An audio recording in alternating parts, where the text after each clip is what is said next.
Josh Appel is joining us. He is not only the public address announcer for our Miami Marlins, but he's on the radio, play-by-play nationally for NFL on Sports USA. He's going to be on the call Sunday for the Vikings-Lions game, and he's on the Toyota of Hollywood hotline with us right now. And that's a good game that you have, but I want to talk Dolphins first, Appel.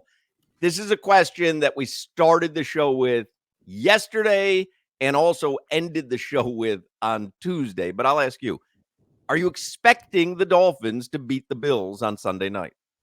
Well, first of all, happy National Spaghetti Day to all of you. And to you too, to those who celebrate. Thank you. Do I expect the Dolphins to win on Sunday? Yeah, I mean, it's hard to say yes or no, so I'm going to cop out and say I don't know.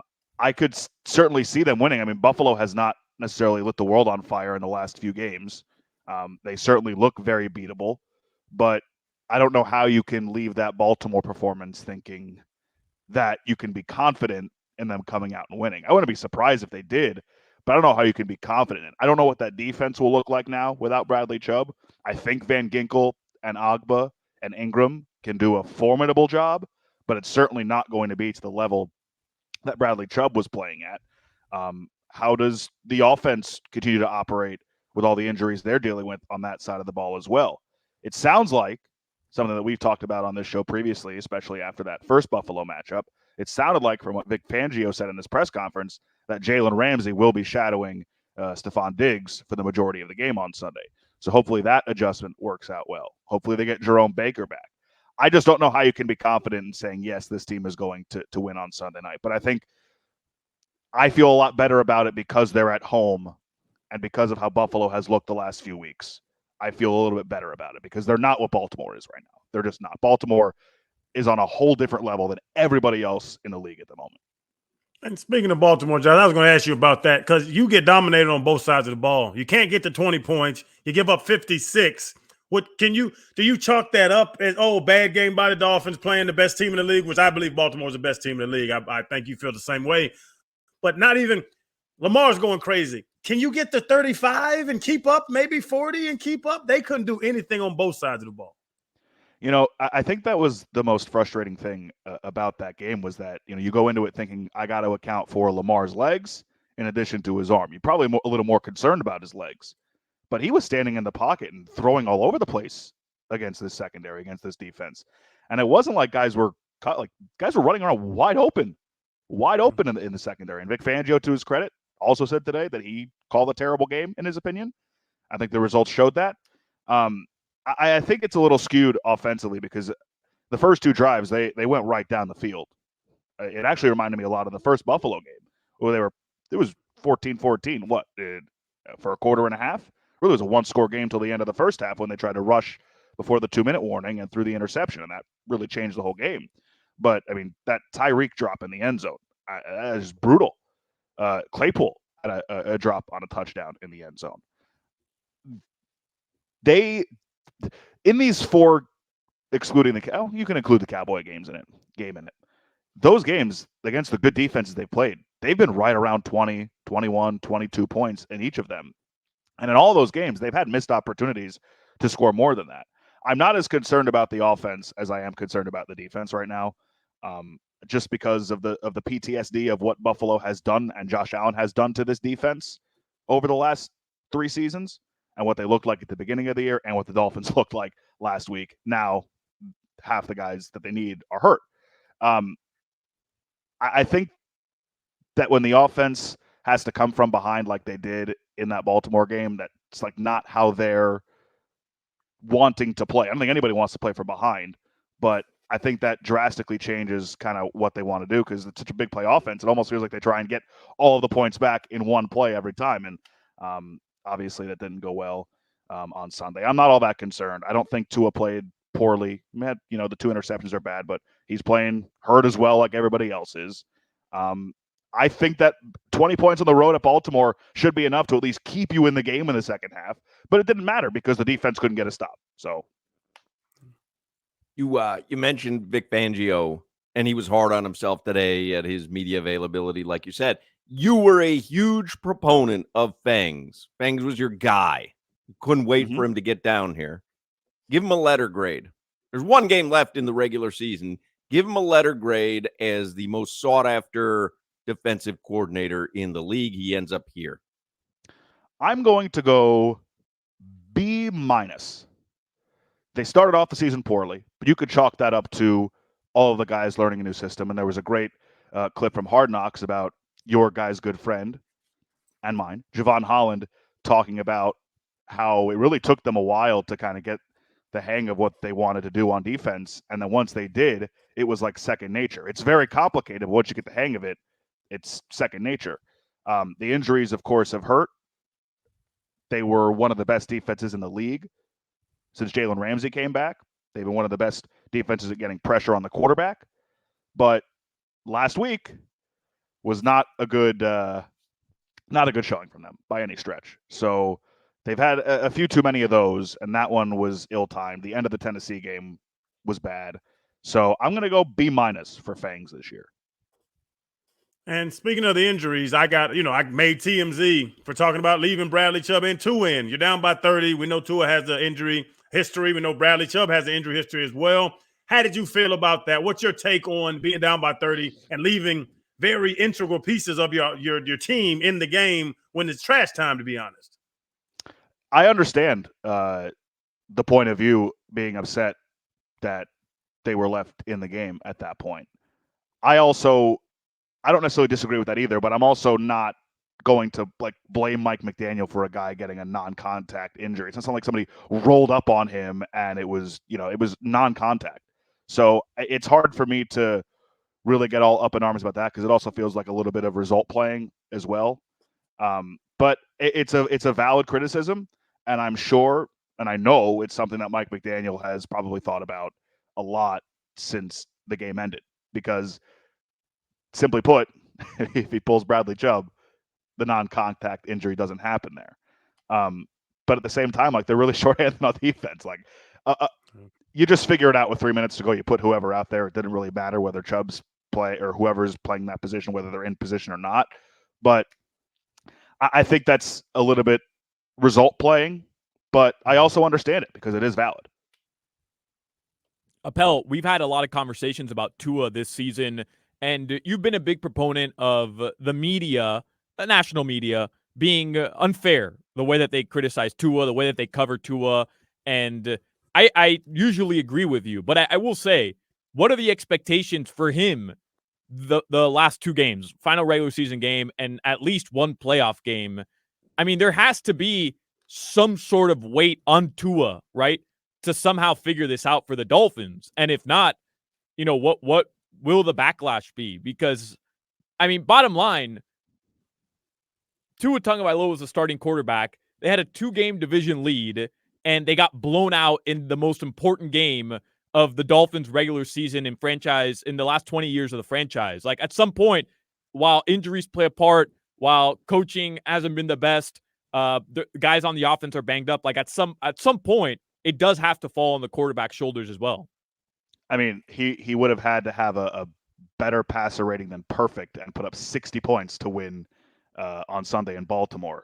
Tua did not play at the level that he needed to for the Dolphins to win, but he was certainly not the guy you point to and say Tua's performance is why they lost.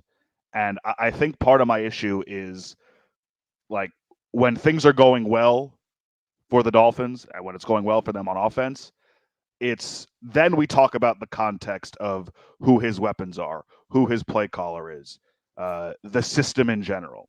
But when they struggle, it's all Tua, and Tua can't get it done, and that's on him. And so that's the part that bothers me about it. I've never been shy to say that he needs to play better at times, or he needs to stop turning the ball over. I mean, that's obvious, but there are valid criticisms of Tua. But I think that people are so, and we've talked about this so many times, I think people are so dug in on how they originally felt about him in the first couple seasons that to give him credit for anything is such a hard thing for people to do. And anytime he does show a sign of struggling, that's when they go ahead and pounce. I don't think he's really ever been the guy that elevates everybody else around him. Not to say that he's not capable of that, but I mean, how many guys like that are there in the league? We're going to see one on the other side on Sunday, and Josh Allen. I think before this season, you would have said Patrick Mahomes. And even though they've struggled the last few weeks, they're still fringe top 10 offense in the league, despite what, is happening there. I think that we also get spoiled by how good this offense has been the last 2 years when they've been healthy. Think of how many games. Think about that 11-5 season with Tony Sperano, the Wildcat year. How many 14-12, how many 16-10 games did they win where they're farting their way to 16, 17 points and eking out wins? And so when we say, oh, they can't get the 20 points on the road against Baltimore, the 11-5 season, they could barely get the 20 points on the road against anybody, even at home. Like, I just think we get a little spoiled by what we've had here the last couple of seasons. But at the same time, it does get to a certain point, Solana, where they're going to play a big game and he's going to have to perform. And I think the Dallas 2-minute drill was one of his best moments as a Dolphin by far. Because it's funny you say that last week was the biggest game in franchise history in 20 years.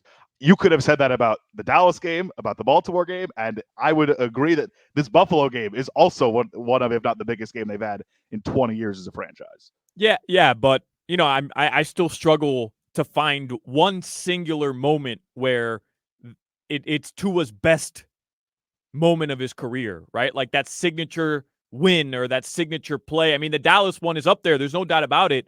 But if you lose a division this week and then you lose in the first round, is it really a signature win? I mean, it was fun. It was awesome. Great memory. Well, you need that win to get into this position. I mean, I kind of feel like you're doing no context scenarios there.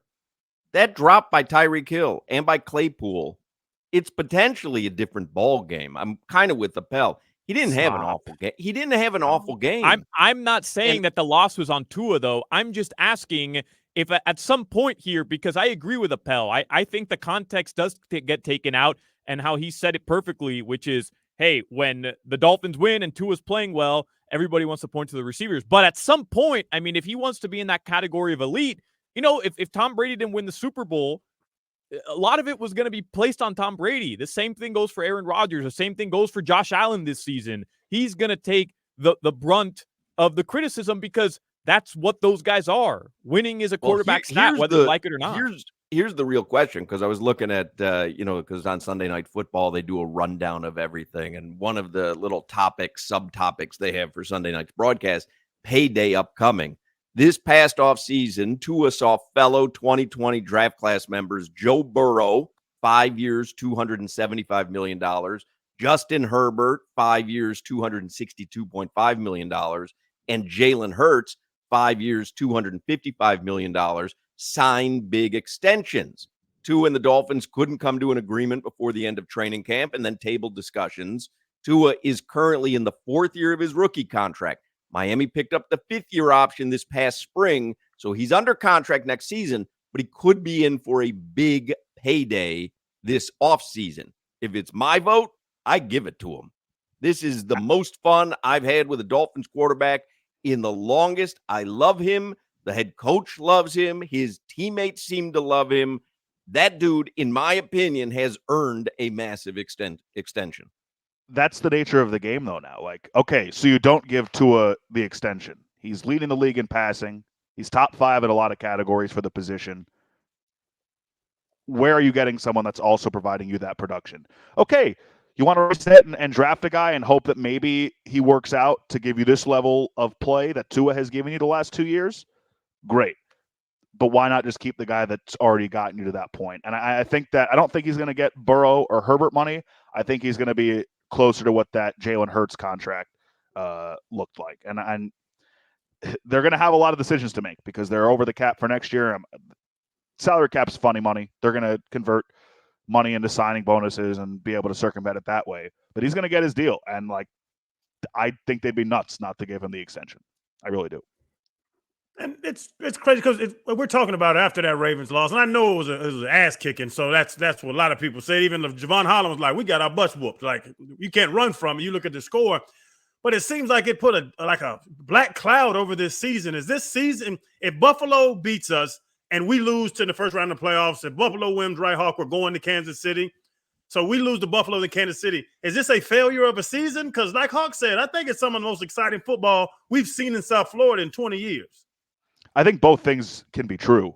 I think that this can be one of the, if not the most fun Dolphin season in 20 years, and also be a disappointment with how it ended.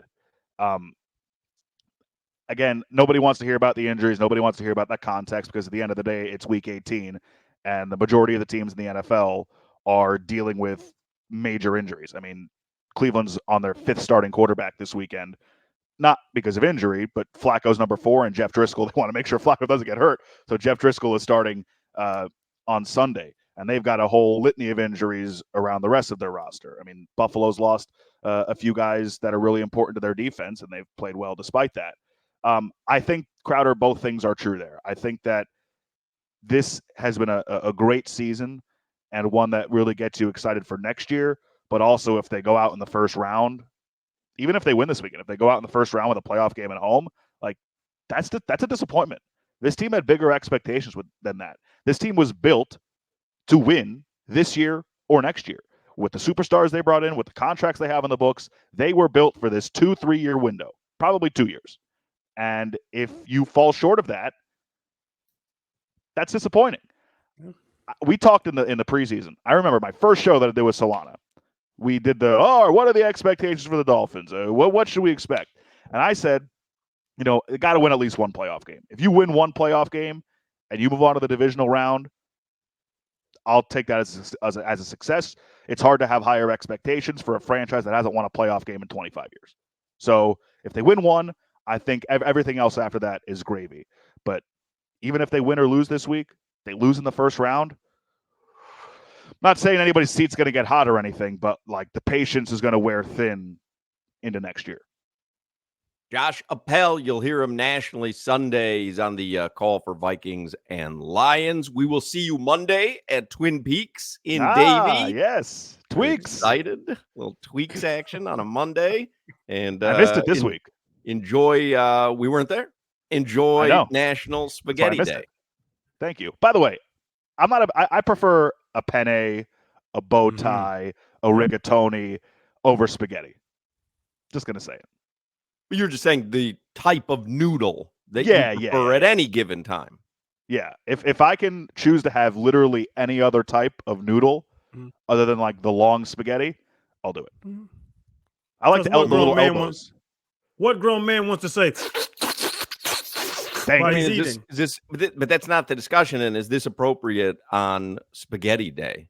In other words, if it's National Breast Cancer Awareness Month, would you say, hey, I'm more concerned with pancreatic cancer? It just seems inappropriate. So we'll let you go on that note, Josh. All pastas matter. Pastas matter.